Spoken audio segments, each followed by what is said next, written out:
na bukas na. Nakagayak na, nakatubling na lahat yung akin eh. Ah, ganun po ba? Oo, ganito ang gayak ngayon.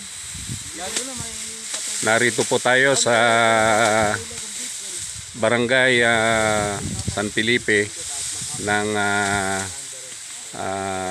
San Jose City.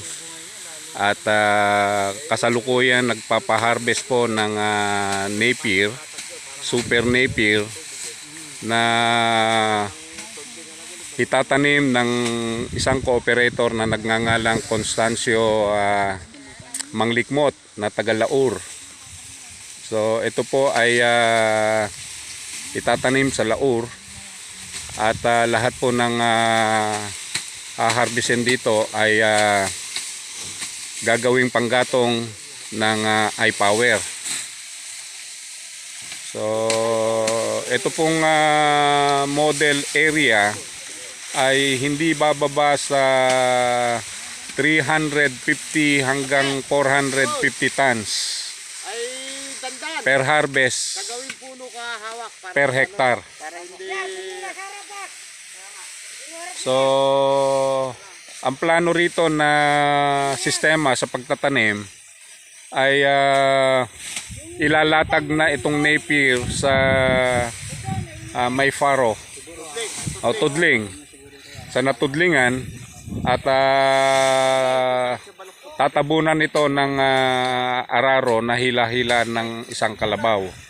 So ganun daw ang gagawing sistema na hango ito sa sistema rin sa Thailand kung saan nag-originate ang Pakchong o Super Napier.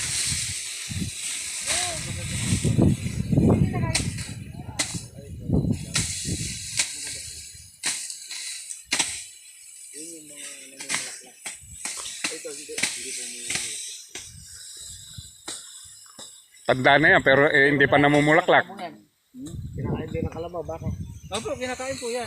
Ang age po ng ganyan na ideal sa baka, mga 90 to 90 days. Pwede po Pero kung gusto mo ng pagkain ng baka, kalabaw, kambing, 45 to 60 days para mataas yung nutrient value niya. Pagka ganyan na ang edad, mas halos sa fibrous na yan eh. More on fiber, magulang na. So ito talaga nakakuha nito sa edad na ito pang planting material.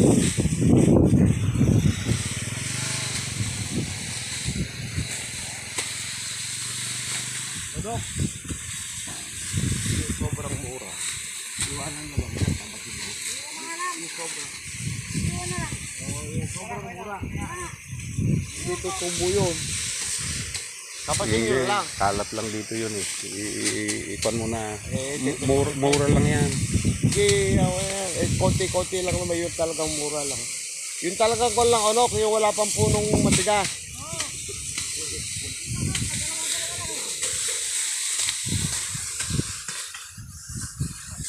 So itong Napier na to ay merong taas na 12 pie,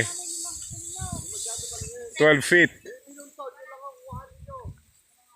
Kung nasustentuhan sana ito ng pataba at saka tubig, ay hindi lang ganito ang kainatnan nitong Napier na ito,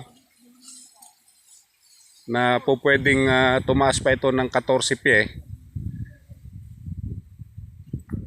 At yung kanyang mga puno ay medyo nakabaluktot na rin, kaya hindi lang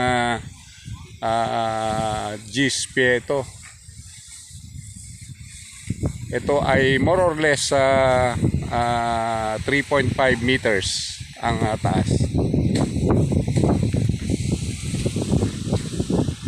Sa susunod naman ay yung ikukuha natin, i-model natin yung tamang pagpiprepare ng lupang pagtatamnan nang sa ganon ay maihanda ng tama upang mas maganda po ang magiging yield ng Napier plantation.